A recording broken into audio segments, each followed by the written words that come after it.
What's up, everybody? Welcome to what episode are we on, Nick? 95? 95.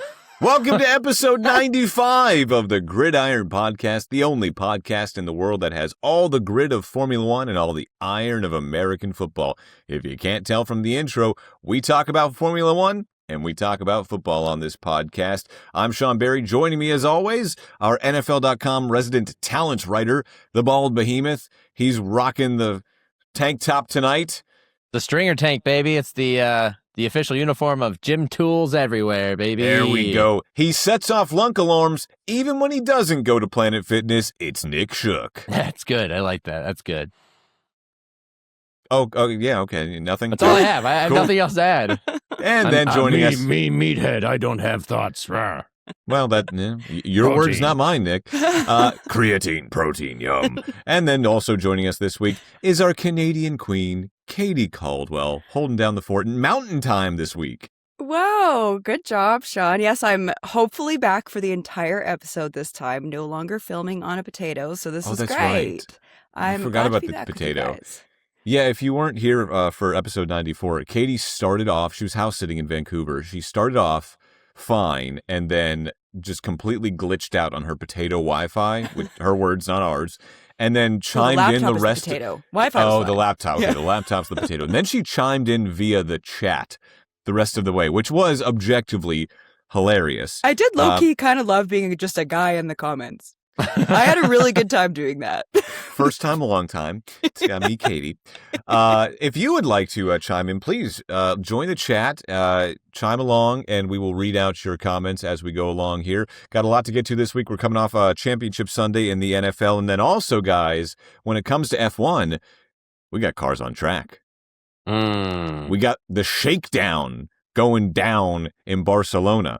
We'll talk about that a little bit as well as the shakedown wraps up. We're recording on a Wednesday, so it wraps up on Friday. I'll explain exactly what that is, too, why the hell it's called a shakedown. We'll get into all of that. But let's start in the NFL. First, however, as always, you can join in on the fun. You can find us on social media. We're on Instagram at GridironPod. That's on IG at GridironPod. We're on TikTok at the.gridiron.podcast. You can email us at thegridironpodcast3. That's the Gridiron Podcast number 3.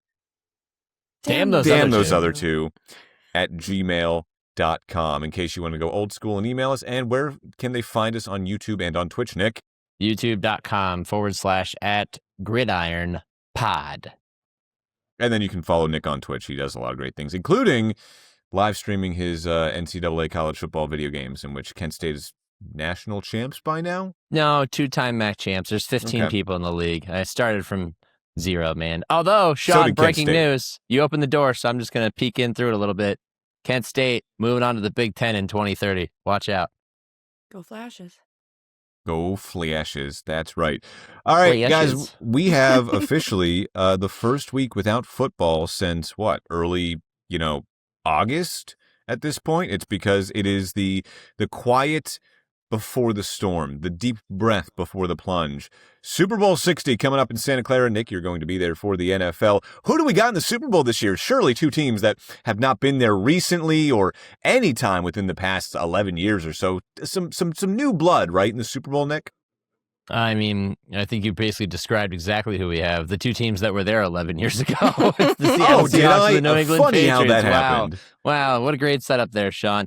But you know what? I don't want to diminish the matchup at all because those of you who are new to the podcast may not know this, but Katie Caldwell, in her Western Canadian self, in her own ways, she is a Seattle Seahawks fan.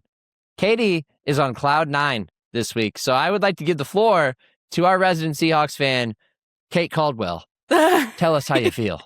Well, I did have a few beverages to celebrate, and I did let out all my feelings in our group chat, including voice notes and everything. I was having a really good day that day. Sam Darnold had a really, really good game. And that was really wonderful. His best game. And I was one of the talking heads leading up to that of like, oh, well, he still might be seeing ghosts and he still might turn into a pumpkin. And that game, he buried me into the ground with that. And I was very, very happy that he did. All season, we've talked about the Seahawks defense, and they were not the story to me in this game. Sam Darnold was the story to me in that game. And I had said to you guys, like, I've been a longtime member of the DarnoldHive since way before he was on my team. But it was never about the play that he brought to the field, I said to you guys, it was usually just about the vibe that he brings to the function of like, I'm just so glad that he's given another shot and this is what, his 5th team now? Yeah, 5th team. Since Jets, 2018. Panthers, 49ers, Vikings, Seahawks. Yep. Yeah. So he was the story of that game. JSN had that amazing catch that I'll never forget. Like, that was such a feel-good win, and it was over the Rams, which is fantastic. I still can't quite believe it. I haven't worked in the NFL space since my team has been in the Super Bowl. So you guys know this. Like, eventually it does kind of start to feel like work when you work in football. And this season, it doesn't right now. Nick, I understand you of all people probably feel that way. Blink twice if you're in danger. This is one of those weeks for me where it's just really, really fun to be a Seahawks fan. And I feel myself really leaning into it, and I'm having a great time. And I feel good as an OG member of the DarnoldHive. The fact that he's doing this for your team, though, how much more special is that? That's it exactly. Like, I was a fan of his before he came to my team, and I was kind of hoping that we would see Jalen Milroe this season because I'm like, who really knows what we're going to see from Sam Darnold? Maybe it was just because with the Vikings, like, it didn't finish on a super high note. Like, that was when he kind of started seeing ghosts again. And that was when all the conversations resurfaced of like, he's not built for these big moments. And like, what was a bigger moment than the NFC Championship with a new team against the LA Rams? You kind of hit it on he was the story of that one to me. And I didn't expect him to be. I expected the defense to be the story. Maybe Kenneth Walker, maybe JSN has a good, like, I wasn't expecting to be talking about Cooper Kupp and Jake Bobo and Sam Darnold, but here we are. You really bring up a good point, too. And Nick, you mentioned this. 5 teams now. Drafted by the Jets, number 3 overall in 2018. Goes to Carolina. Gets traded to San Francisco. Gets signed at, Minnesota and has an amazing season last year. And yes, we were talking about on this very podcast, he might be seeing ghosts again because towards the end of the year, he started to turn back into kind of the Sam Darnold that we all knew. One and done in the playoffs. You can say what you want about a team winning 14 games, having to go on the road. But he's won 14 games now, 2 seasons in a row as the starting quarterback. And I don't blame the Vikings necessarily for not putting their faith in him because you did draft J.J. McCarthy. You have to see what he had.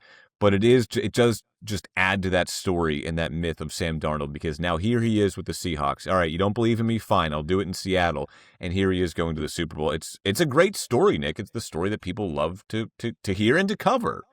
How often does a team take a huge swing at quarterback in the offseason and it actually pans out? Was this a huge swing, though? Oh, it was a massive swing. They gave Sam Darnold a 3-year, $100 million contract. Now, structured it so they could get it for 1 year. Exactly. He's getting $100 million? That's why it was a medium swing to me. It's $100 million. It's $100 million split over 3 years. Yeah. Okay. They could get out of it without a huge cap penalty. Deal. Yeah, they could get out of it without a huge cap penalty after year 1. So it was structured for like a 1-year trial with the hope that he would become something better than that, or at least live up to the expectation that he set in Minnesota. But it was a huge swing because in order to get to the position in which they were able to do that, they had to trade away the guy that everybody loved, the guy that had given them consistent play at quarterback over the last 2 years in Geno Smith. And they shipped him out to Vegas and then entered free agency with the idea, let's go get Sam Darnold. Damn it, we're hell or high water. We are signing Sam Darnold. They made the aggressive play. They threw the money at him that the Vikings didn't want to throw at him for understandable reasons, and then they've benefited more than I think anybody ever expected. What was the narrative at the end of last season? Darnold crumbles in Detroit in Week 18. Darnold crumbles in Arizona, which is a Rams home game because of the wildfires. They couldn't play it in L.A. in the playoffs, and they lose, and they wash out after winning 14 games and just falling short of the number 1 seed in the NFC. I'm sorry, say that again? Didn't he crumble in London too? Yeah. Anyway, sorry.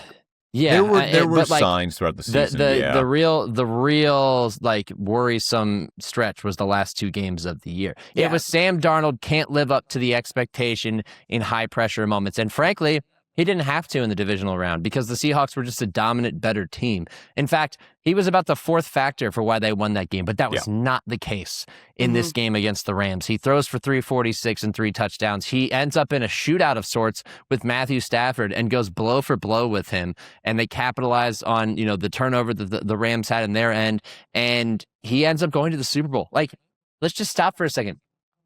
Sam Darnold, the guy who blew everybody away last year with the season that he had with the Vikings.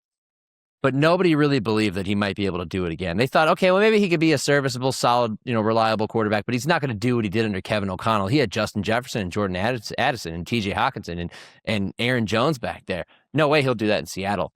He just one-upped himself. He's going to the freaking Super Bowl. The guy who saw ghosts and got mononucleosis is going to the Super Bowl. This is a massive story. It's massive. Yeah. I want to bring up one thing, though, because since the Seahawks have advanced to the Super Bowl, I've already seen the narrative, and I'm sure you guys have too. If Sam Darnold wins, if the Seahawks win, where does he rank as the worst quarterbacks to ever win a Super Bowl? Off. Thank you. Are you serious? People are having that conversation in good faith right now. This is why sports within 5 idiots. minutes, within 5 minutes of the Seahawks winning the NFC title, I saw that on Twitter. I saw it online, and I've seen it since. Where does he rank among the worst quarterbacks? And I'm like, he's not on the list. From what he did last year to what he's done this year, he's not on the list. Like, if Baker Mayfield and the Buccaneers, speaking of someone that covers the Buccaneers for a living, go on to win the Super Bowl next year, I'm not putting Baker Mayfield on that list just because he also flamed out in Cleveland. No, he basically took the same exact path that Sam Darnold did just a couple of years sooner.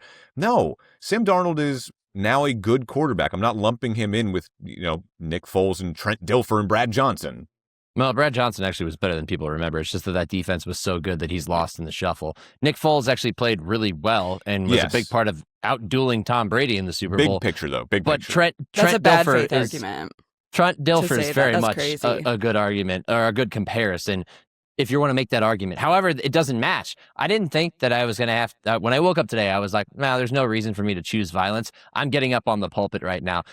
Preacher Nick is coming out because congregation filled with football idiots, the same jackasses who end up in my DMs over how I rank their favorite quarterback, and they always point to the numbers. I'm going to point to the numbers. Sam Darnold, the kid from Mater Dei, the kid who was a hero at USC, led them to the Rose Bowl win over Penn State,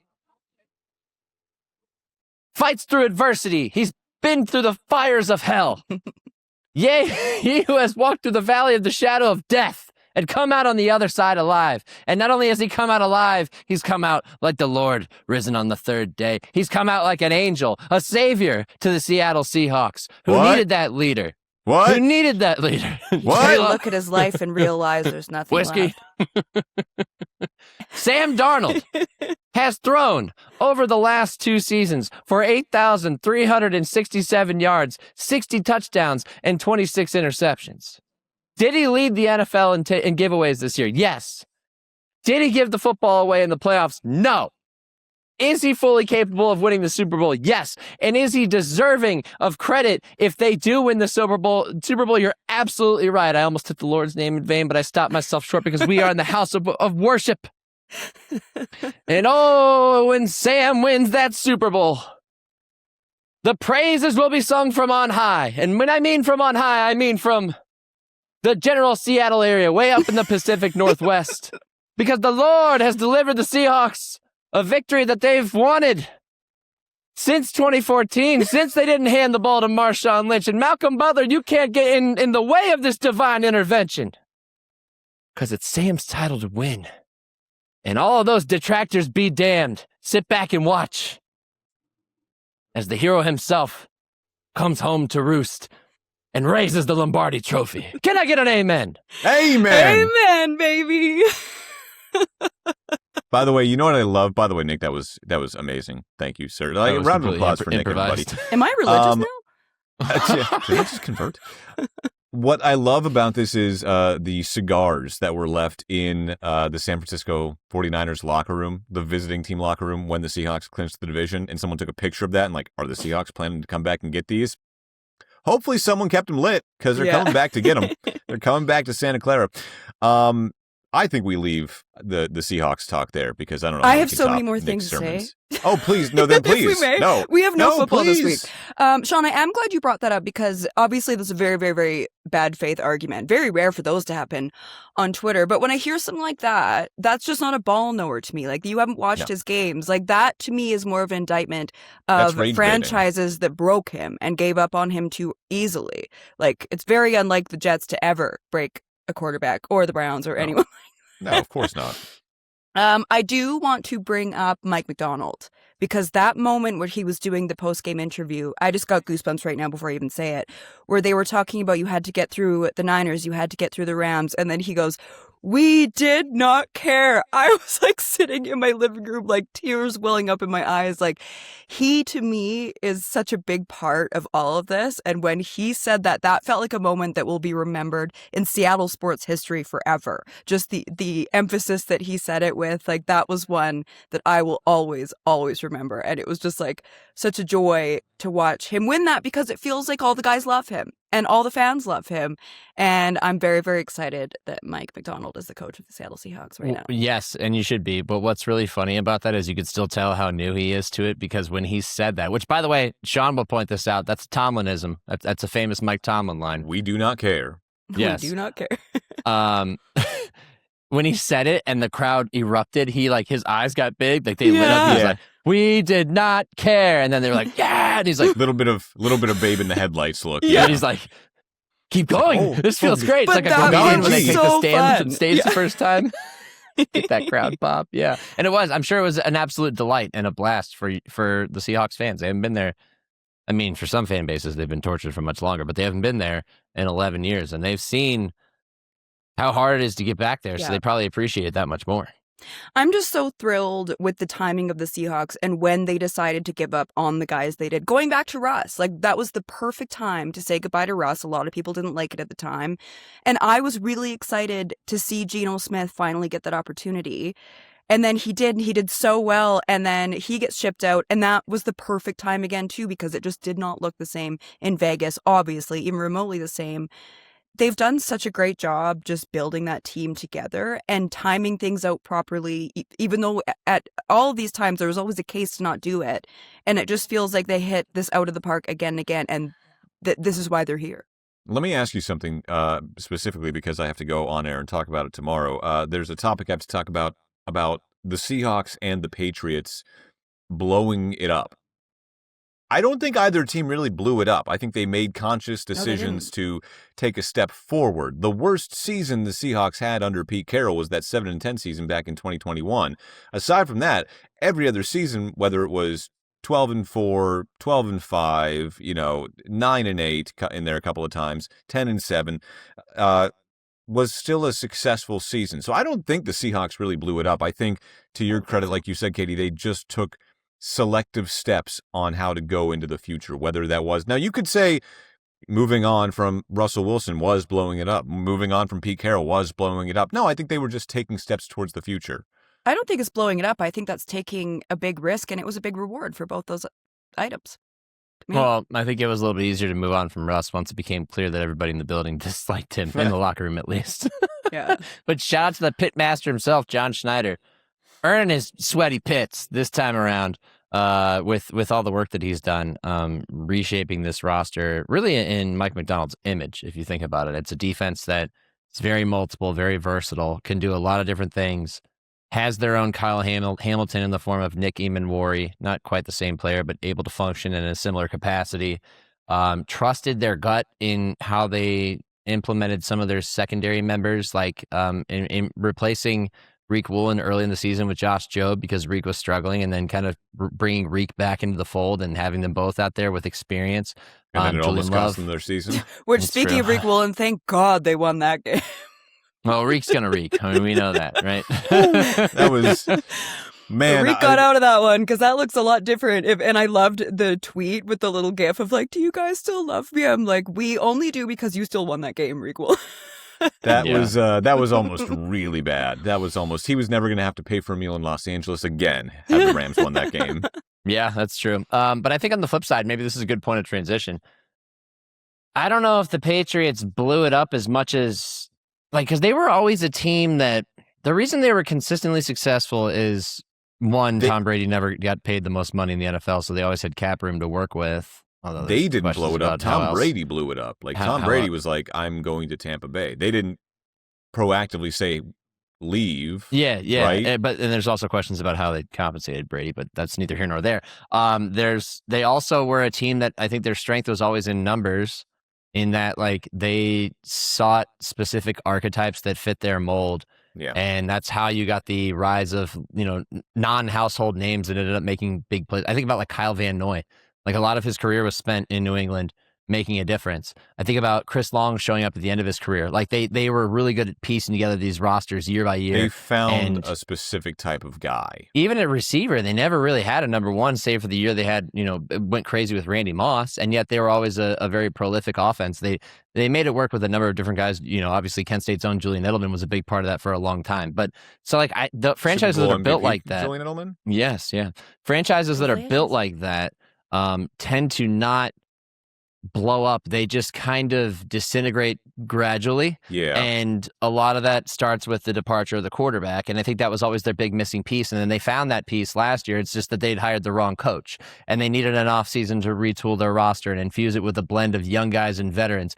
And credit to the front office, Elliott Wolf, credit to them hiring Mike Vrabel, which was the most obvious slam dunk hire that you could make as soon as Vrabel was available and they had an opening. Like it was just written in the stars there. But credit to them for putting this team back together in a fashion that is kind of similar to Patriots fans. They kind of look like the old Patriots, except they have a different style of quarterback who is immensely talented and is wise beyond his years. And that is, again, the linchpin of this entire operation. And that is why they have played a relatively weak schedule, but have won the games they needed to win to get back to the Super Bowl. So neither team's blown it up. So good luck with that discussion tomorrow, because I think that Thank you. Well, that's a little off base. Thank you. That's going to exactly be my point for both of these. I don't think either team blew it up. To your point, Nick, let's switch over to the New England Patriots, a team that scored just 10 points to win the AFC Championship game, fewest of any of the 12 times, yes, 12 times the Patriots have advanced to the Super Bowl. Drake May, the quarterback you were mentioning, Nick, MVP caliber year, threw just 86 passing yards. They're in the Super Bowl again. The Pats are back. I don't know what to tell you. The Pats are back. I'll tell you exactly what happened in this game. The game's ass. If we're among friends. Preach. No, preach, honestly. No. We're among friends in public, yes. That game sucked. And you know what? It ended 10-7, and you can talk a lot about Sean Payton. He could have kicked a field goal earlier in the first half. No, I don't give a shit about that.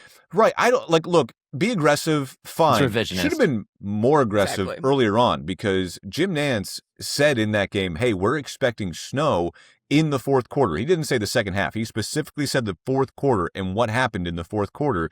It turned into a snowball. It got really sloppy. Why weren't both coaches, honestly, being more aggressive earlier on and trying to... please.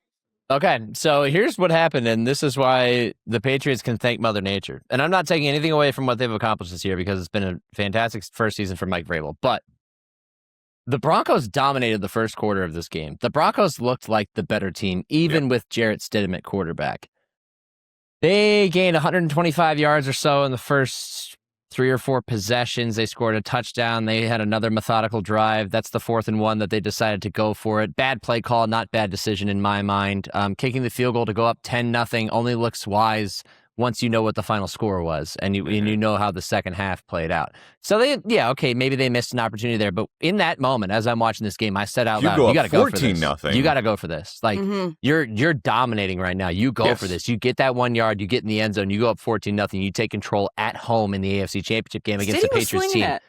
That has never been there. Yeah, and he was slinging it. That pass to Mims was nice. The pass to Sutton was nice. What we also saw was backup quarterback who wasn't really capable of handling, making all the right decisions as a quarterback does in pressure moments. He did not take enough sacks. He tried too hard to be the hero like C.J. Stroud did against the Patriots the week prior, and I think it cost them. And that's what opened the door for the Patriots to get back in the game, is when he tries to throw the ball away and he ends up getting hit while throwing. It goes backward. The Patriots recover. They end up in the end zone a play later. Suddenly it's 7-7. The Patriots have life, because before that they had no life. And then it didn't really matter from then on, because this war of attrition broke out for the rest of the first half.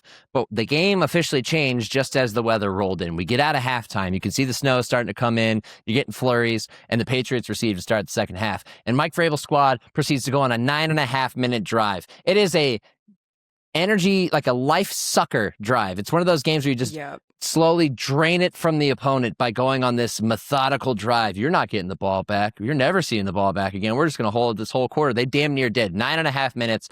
Yes, it ends in a field goal, but it gives them a 10-7 lead. And that was so important because by the time the snow started to set in and the Broncos got the ball back, they had maybe 1 or 2 chances, 1 or 2 possessions to really do something about it, and they didn't before it was a complete nightmare of a snowstorm, and your kicker is not going to make a field goal, which, by the way, that was going to be a good field goal by Will Lutz, but it got blocked. Yep. And I know people are always like, oh, he missed the field goal. No, it got tipped. It got redirected. It was on line to go in.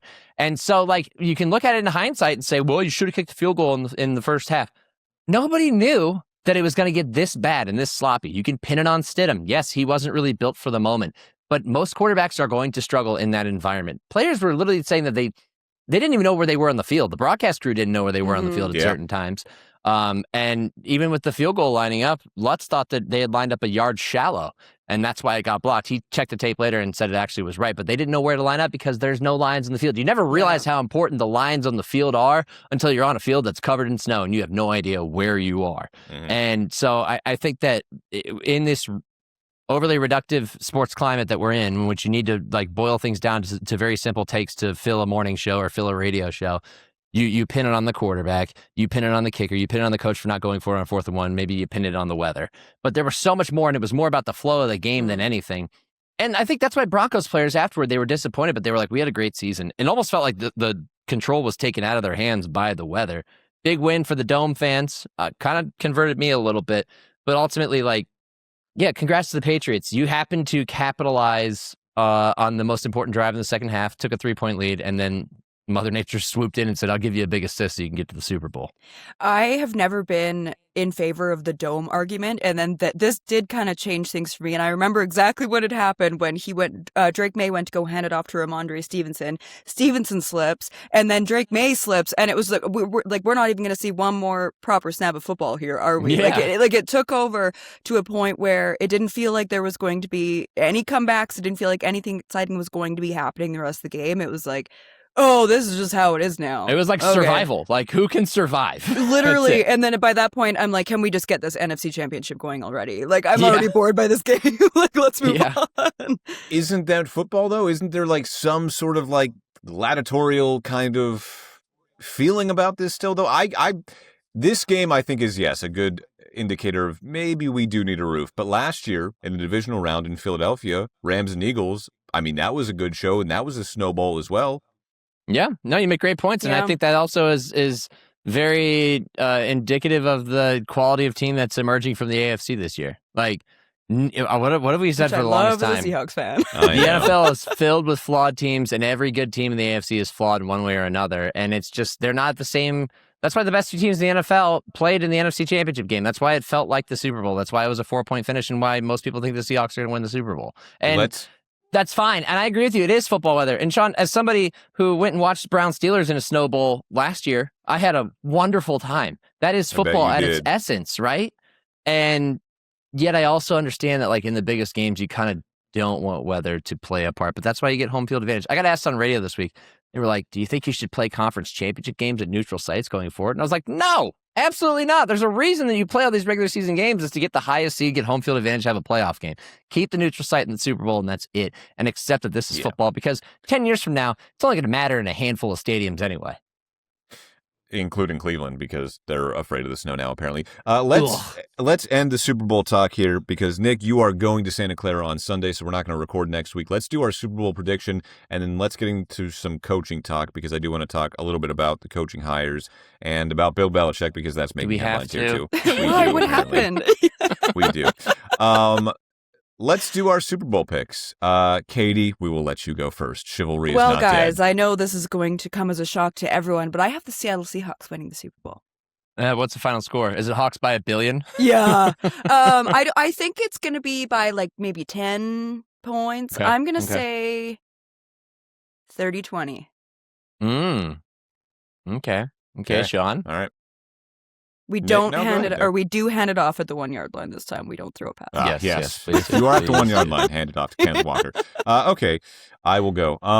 Man, I know the Seahawks haven't been there in 11 years, obviously, since, that play happened, Malcolm Butler. But to me, this Super Bowl kind of reminds me a little bit of Super Bowl 36. We've got this offensive juggernaut on one side, and then we've got this up-and-coming team with a quarterback that's up-and-coming. I'm going Patriots. I'm going Patriots. I'm sorry. I'm picking the Patriots to win 28-27. I'm sorry. I had to do the math in my head to remember which one was 36. Quick anecdote for you. Is Drake May up and coming? I think he's here. Anyway, sorry, Nick, go on. Well, yes, but he's still. I think in year 2 he's still up and coming, right? He's not completely established until like year 5. I know, right? but he's in the MVP conversation. You're right, and he is here. But can he be here over the next 3 years? Because at that point, then you're established. True. I think. So when I was in the 4th grade, that was Super Bowl 36. That was 9/11, and when the Patriots prepared to play the Rams, it was the greatest show on turf versus a team that only got here because of the tuck rule.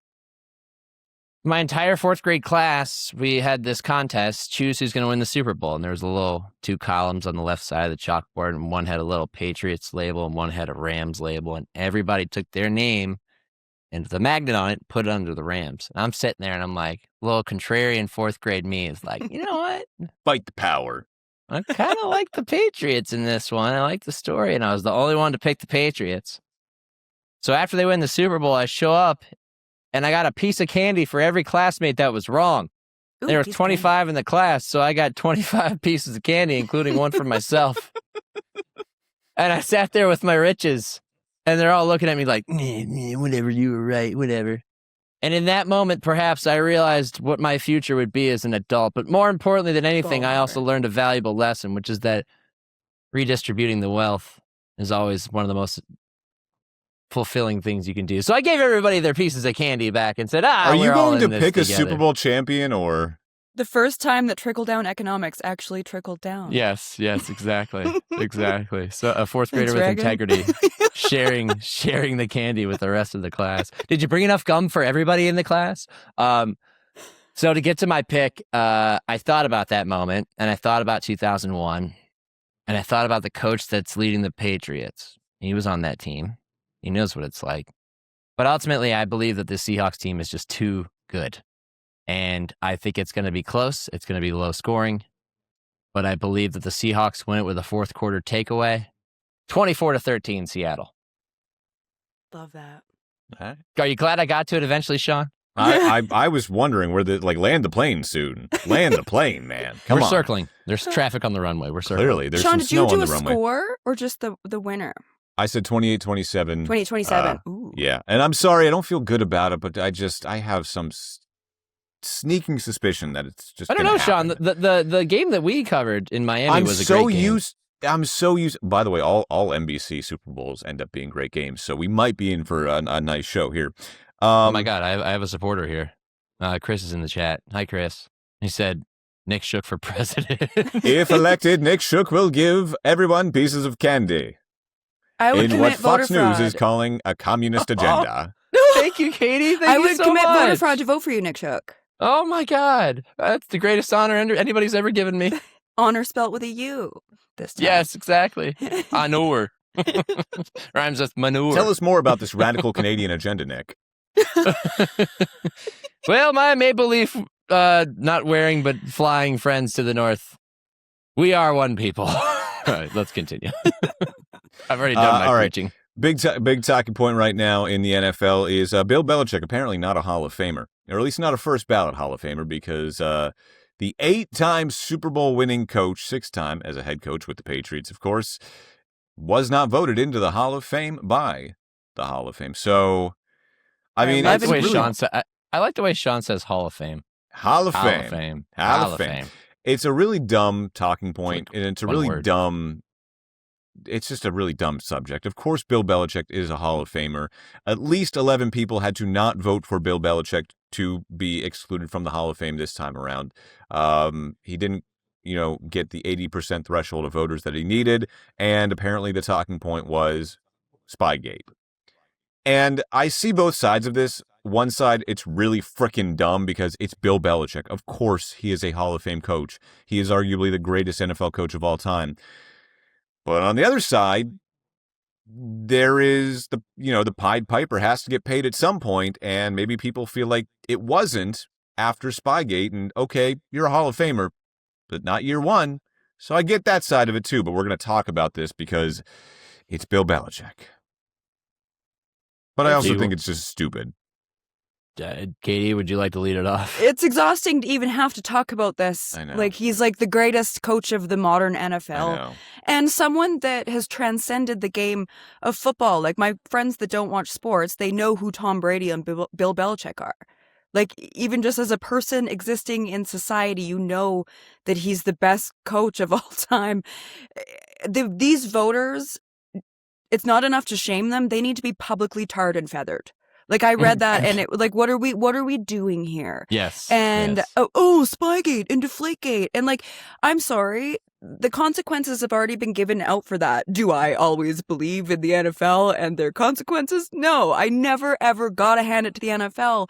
But this shouldn't be up to the voters to decide that he's not worthy of the Hall of Fame when he has 8 Super Bowl rings? Like, what are we doing? And even if you go, Deflategate and Spygate, okay, remove 2 Super Bowls, he's still the greatest. Like, what are we doing here? We It's better so make sure Tom frustrating that Brady we're- isn't. It's crazy that we're even having to have this conversation. It's like exhausting to have read that when that happened. So when I look at Hall of Fames, they go in this order very clearly. Halls Pro of football. Oh yeah, Halls of Fame. You're right. Thank Attorneys General. Fame. you. Attorneys General. Yeah, sorry. Actually. That is big actually energy, but I'm glad you corrected me because wow. Take 2, 3, 2. Irregardless, Nick. Irregardless. Oh God. Irregardless. All right. What was the name of the professor who hated that? Oh God. I don't remember. Opine. Sometimes I say opine just because I think about the C+ that he gave me back in the day because he doesn't give anybody A's unless you're a teacher's pet. Anyway, Sean got a C+ too, I think. I gotta be. When I look at the Halls of Fame, they are ordered sequentially, very distinct order. Pro Football Hall of Fame, 10 yards of shit. Baseball Hall of Fame, 100 yards of shit. Basketball Hall of Fame. Don't know enough about the Hockey Hall of Fame to offer my input on that. It's pretty legit, Sean. I think. Okay. It So maybe is, we'll yes. put it near the Pro Football Hall of Fame because there's no controversy, right, with the Hockey Hall of Fame. Like you don't not have Wayne Gretzky in there. You don't have like Pete Rose, Barry Bonds. They aren't in the Baseball Hall of Fame. They never will be. Like we don't have that problem in Toronto. So If we leave the could Hockey Hall of remove Fame Wayne alone. Gretzky, our country would, but that is a conversation for a different podcast. All right, we'll leave that there.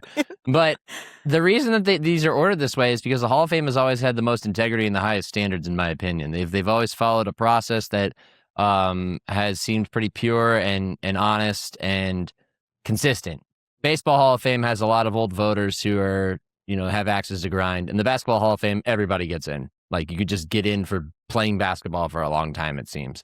There's no real substance to when somebody makes the Hall of Fame unless you're looking for Jordan crying memes. So But- it's like the NFL Pro Bowl this year, is what you're saying. Yes, now we're getting somewhere because the Pro Football Hall of Fame is making a complete mockery of itself, the voters, not the Hall of Fame itself, but the people who are chosen to select the enshrinement classes are making a mockery of themselves and really diminishing what has been a prestigious honor, not overall, but just the process itself to get to that honor by keeping this guy out. On what planet is he not a first ballot Hall of Famer? What He's the epitome of standard? it. What This precedent one, this are you planet. setting? Like, this is a guy that's an absolute slam dunk. 100 times out of 100 is a first ballot Hall of Yeah. Famer. There is no reason. I don't care what vendetta you have against him. I don't care what he's done in the past that, like you mentioned, Katie, he's already paid for, at least in some ways. The guy's the greatest coach of all time. Literally with Congress. Like, this went out of sight of the NFL. With Yeah. Put him in the Well, Hall the of Fame. precedent, Nick- What are we doing? The precedent it sets is you better get ready for the day that Tom Brady is not a first ballot Hall of Famer because It's if you're a going to hold joke. Spygate against You're making Bill a Belichick, joke. you got to hold Spygate and Deflategate and Oh my God. lying to the commissioner against Tom Brady. This You is just have to. It is not your job as a voter. It's not your job as a voter to make somebody hold somebody accountable for what happened in their career when they Exactly. were already punished for it. It is your job to honor their accomplishments and what they've achieved throughout their career among the greats. And this guy, they should already have his bust made because he's going in the Hall of Fame. And for him to have to wait a year, I know it's just a wait, but it just taints. Using it again, use it on NFL Daily, using it now. Taints. Proper form, proper use. The whole idea of being a first ballot Hall of Famer or a Hall of Famer in general. Not in the greater scheme, but Right now, it just diminishes it a little bit, and I'm really disappointed because this is the Hall of Fame that I held to the highest standard that I believe was the hardest to get into. I'm pissed off. The Hall of Fame actually released a statement today. I'm going to share it on the screen here momentarily. Katie By has the way, disappeared. I think she's back. What's that, Sean? I was going to say, while Nick pulls that up, I'm going to say if there's a winner in all of this, I think it's Bill Belichick. Like, we now collectively sympathize with a coach that for one point or another we hated. Like, as a Steelers fan, I hated this guy growing up, and now I'm sympathetic towards him because people screwed up. Sean, can I take this one step further? You know who this is great Please. for? Jordan Hudson. Oh, God. Expound. It's great for Bill Belichick. Who's running his PR? Jordan Hudson. Jordan No. Hudson. Okay. Who's going to okay. have I a see. field day I see what you're with doing here. this? Trademark Chapel Bill. Okay, the Pro Football Hall of Fame released a statement today. Quote, the Pro Football Hall of Fame understands and respects the passionate reaction of many fans, media members, and enshrinees of the Hall in light of published reports regarding the voting results for the class of 2026. It is that very passion that propels the game. Accurate. The Hall also respects the members of the selection committee when they follow the selection process bylaws. It is an honor to serve as a selector, which it is, by the way. There's not many. Each year, the Hall reviews the selection process and the composition of the 50-person selection committee. If it is determined that any members violated the selection process bylaws, they understand action will be taken. That could include the possibility that such selectors would not remain a member of the committee moving forward. The selection of a new class is the most important duty the Hall of Fame oversees each year, and the integrity of that process cannot be in question. End quote. AKA, somebody's going to pay for leaking. We're stopping the leaks. Nobody's supposed to be in the room and understand. But that's how freaking appalling this result is, that somebody No one else was in the willingly room where it violated happened. the law, Room the where it happened. bylaws, The room where it happened.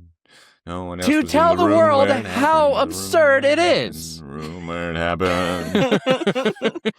I still think they need to be tarred and feathered, not just stripped. Sexy. Shame. That's what I thought too, Sean. Objectively sexy. We're gonna do this. I We're don't gonna know do if this you wanna Game of see Thrones some- style. Oh. Ding, shame, shame. We're gonna do this old Shame. school. It's I'm stupid. here to all protest, right? Like, but I'm look, averting my eyes. Look, we've all seen that video of Bill Belichick shirtless walking out of somebody's house in the morning. I mean, Oh. Ah, my Publitory eyes. did a lot of great work on that story. moving on to some other coaches. There's been a lot of coaching changes in the NFL. Obviously, 10 openings this year. We're not going to talk about all of them. Jesse Minter to the Ravens, John Harbaugh to the Giants, some guy who I don't know to the Dolphins. Just Jeff Hafley, defensive coordinator of the Green Bay Packers, former head Yeah. coach at Boston College. Ran away from Boston College to avoid getting fired, Yep. ends up defensive Todd- coordinator of the Packers, and then rides the ladder all the way up to head coach of the Dolphins. Todd Who knew? Monken with the Cleveland Browns today. Boo. Yeah. What a And Mike then- Patton I hire. second that. And then we got Mikey M from down in Greenfield taking over for the Pittsburgh Steelers. Stillers. Hell yeah. If ever there were a time You know, to it's bring a shame. Yinzer Bob on It's the a sh- podcast. Yeah, I was going to say, it's a shame, Sean, that you're at work right now, because I don't think Yinzer Bob I knows know. where you work. Otherwise, he should Nah. pop in and chime in on this. No, I can do my best Yinzer Bob impersonation, but no. Oh, we don't want unfortunately, that. Yinzer Bob No, can't we We don't join want need to us the ask today. Yinzer Bob. The. I can't tell you what. By the way, I was on the phone with my mom when the news broke that Mike McCarthy was being named as the head coach, and I told her, and her reaction was like, "Shit, are you serious?" Like, even my mom knows that nobody wanted Mike McCarthy to be the head coach of the Pittsburgh Steelers. It's the most uninspiring hire of this coaching cycle until the Bills just promoted Joe Brady, and then until the I Browns would say until hired the Todd Browns, Monken. yeah. And then until the Browns hired Todd There's some Monken. competition. This was prior to these other coaching hires. And then Big Mike old McCarthy Madoff. gets in front of the mic and speaks, and every Steelers fan, anybody that has a terrible towel in their closet around the world, looks at this man and goes, crap. All right, I didn't want him, but he's ours now. We're riding with him. Let's go. He I mean, that's does the- love Pittsburgh. He A lot. loves Pittsburgh, and I sympathize with him because how would you guys feel if you got your dream job after all this time, whatever that job may be, if it meant the most to you? When he started his press conference by saying, it sometimes takes a minute to get comfortable in the new colors you're wearing when you get to a new team, but it's a blessing to wear the same colors that you were brought home from Mercy Hospital in, the same hospital I was born at. There's only 2 hospitals you can get born at in Pittsburgh: McGee's or Mercy. So half the Yinzers in Pittsburgh are like, hey, I was born in Mercy Hospital too. This guy gets on me for not knowing where Copenhagen was, and he's over here saying, "Get born." Where'd y'all get born at? Where'd y'all get born at? Yins, where's you guys get born at? Hey, McGee or Mercy? So, yeah. Did I want Mike McCarthy? No. Do I think this is going to work out and result in the stairway to 7? No. But he's one of us. We're going to ride with him begrudgingly, but here we go. Count the Pittsburgh Steelers among the handful of teams that parted with their coach and downgraded, because Mike Tomlin was like, I'm out. Mike McCarthy. Don't trust me, Sean. For all the gripes you have with Mike Tomlin, you're going to get some gripes with Mike McCarthy. I Just think wait. so too. End of it's half Mike scenarios, Tomlin, 10 years clock older. management. Yeah. And also, let's get your input here real quick. I mean, obviously, I think the Browns also downgraded, but I don't even really want to talk about that. Let's get your input, Sean, on well, now I lost my train of thought. Brilliant. Brother, we've all been there. CTE. Get my thought on. while Get my we thought on. wait. Glittering and. Glittering literally and. know what the hell. I don't know what the hell I was saying. Your input on something regarding this hire, and now I completely forget. Oh well, it's gone. You're going to remember it at like 3 a.m. and text the group. Yeah, when we're off the show, and I'm done making a fool of myself. Those God, are my I'm really thoughts on Mike embodying McCarthy, the meathead look today. I mean, I got the stringer tank on. I can't complete a thought. Really, just leaning. We can in hold today. on What'd this you- for one more moment, and Nick, you just disassociate and try and think of this while I'm speaking. But this is one where I think I've talked about it on the pod before. I love what you look like when you disassociate. That is really gorgeous. Thank you. There's a few coaches in the league that I struggle with being really hard on because of my personal relationship with them, and Mike McCarthy is one of them, and Dan Quinn is the other. But in terms of like guys that have worked really closely with Galvanize and really taken a lot of time for us, Mike McCarthy is one of them, and he's just like the loveliest person and so easy to cheer for. So when he got hired, I was a bit like, okay, hell yeah, I like this, because he's someone that I will first and foremost always cheer for as a person. So I struggle to be objective on this situation because I just love him so much as a person. And all he talks about at all times, even when he was coaching the Cowboys, was Pittsburgh. That's all he would ever want to talk to us about. And if any of the women in the group were from Pittsburgh, everybody would. Are you pointing? Did Nick? Did you come up with it? Yeah. Okay. Anyways. I did actually. You did. Okay, that's it. That's all for me. Yeah. I didn't interrupt you. I didn't. No, I wanted to let you go. pointing No, I myself just wanted to because give you a tiny bit of space genuinely- before. No, that's fair. That's Okay. fair, Katie. I totally understand Nick, that. what That's do you how want I my thought about opinion Freddie on? Kitchens. I want your opinion. It's gone This again. Not again. I'm just kidding. It's back. It's hanging on by a thread, but it's back. The Steelers breaking precedent, breaking their convention of hiring young guys and going to a guy who is much older, who has already been a head coach at 2 different places. They haven't made this type of move in 55 years. So, like, what's the deal with airline food? But really, what's the deal with the fact that you don't have a quarterback and yet you feel like this is the guy you need to... This is a hire you make when you think that you're a coach away from winning a Super Bowl. They're not. What's the with deal? Corn nuts. What's the deal with Is it cornerbacks? corn or is it not? Is it quarter or is it back? No, Nick, you're absolutely right. I mean, everyone kind of looked at like Chris Shula from the Rams and went like, yep, that's our guy. 38-year-old defensive coordinator, comes from a coaching family. Yep, that sounds like a Pittsburgh Steeler to me. And then they completely went the opposite direction. They went with someone who's older than Mike Tomlin by 10 years, someone who's already been established in this league, who is not a defensive head coach. Yeah, that is completely the opposite of the Pittsburgh Steelers mold. At some point, though, like that was going to have to change. And I think now was the right time to do it because you look at where the league has come in the last 57 years.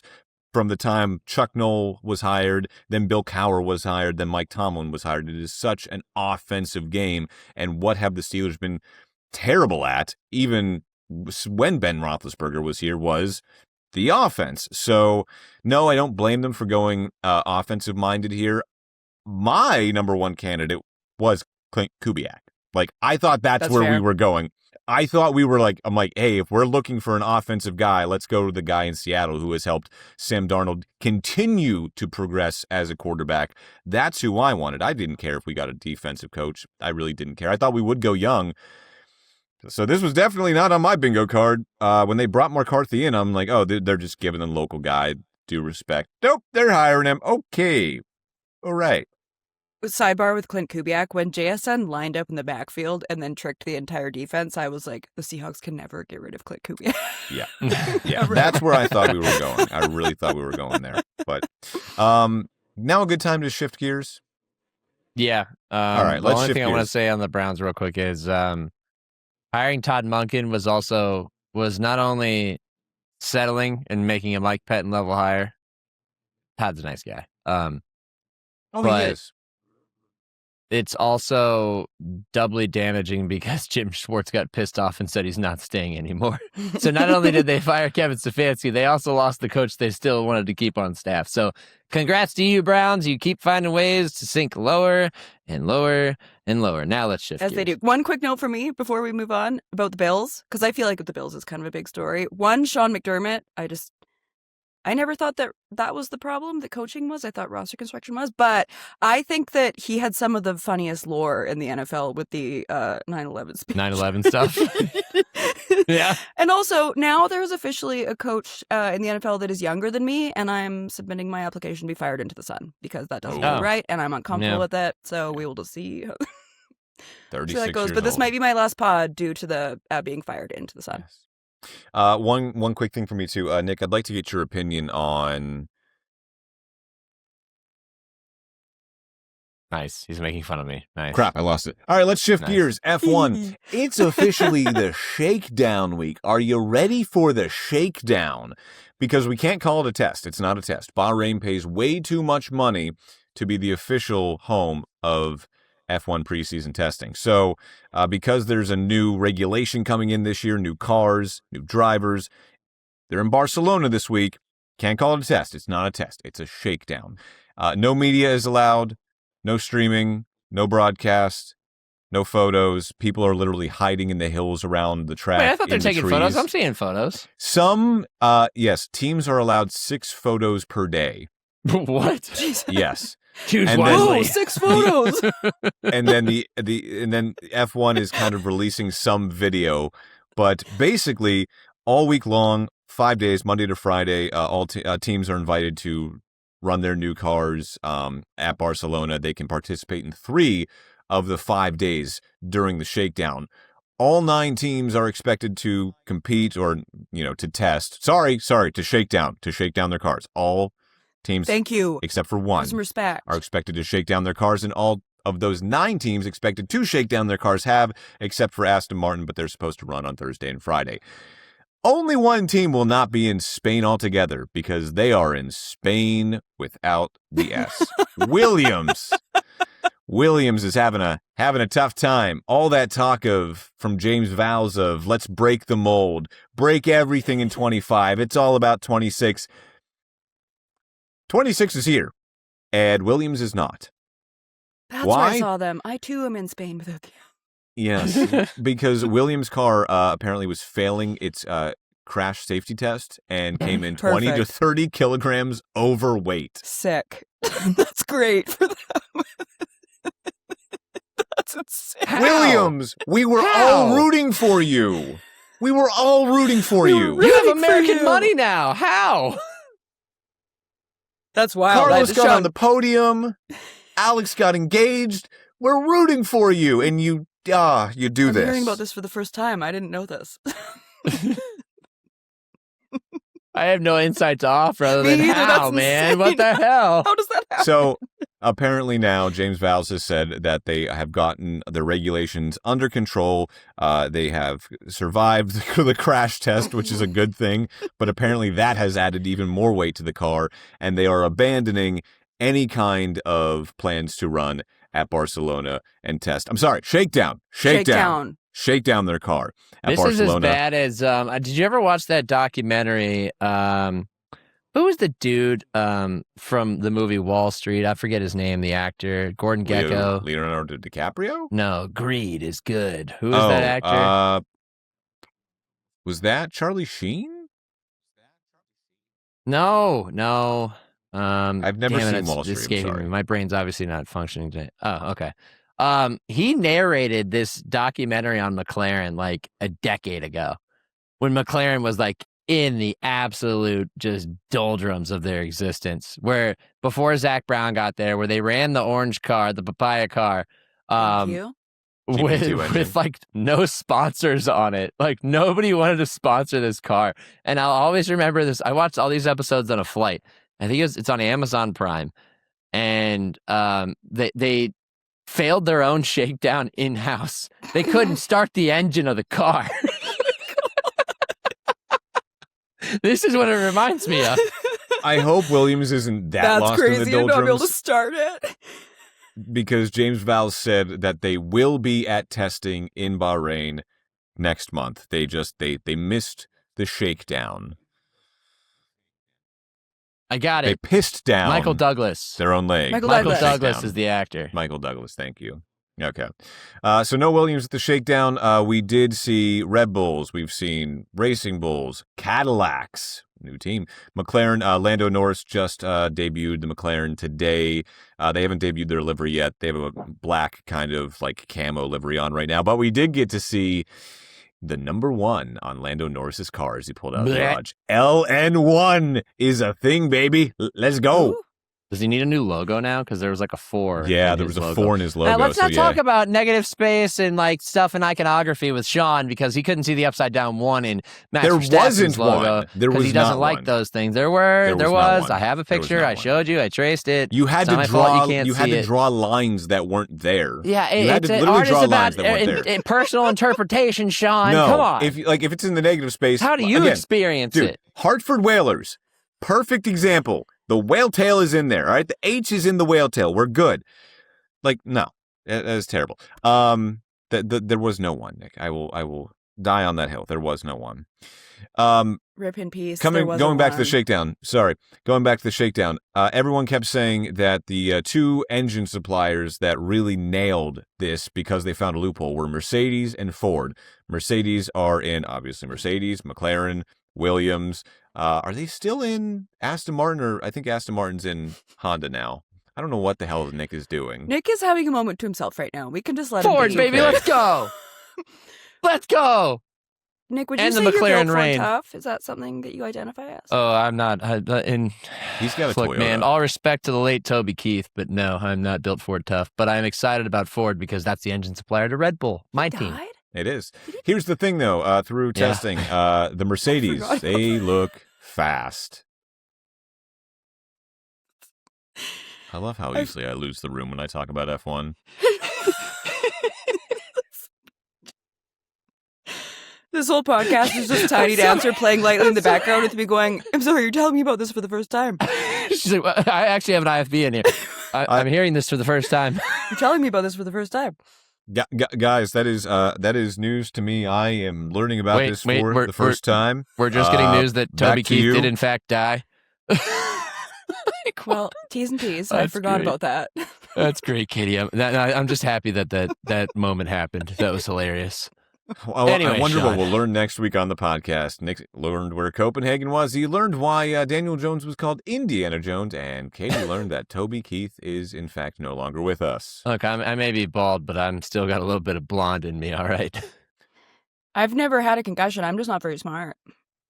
Oh, you're brilliant, Katie.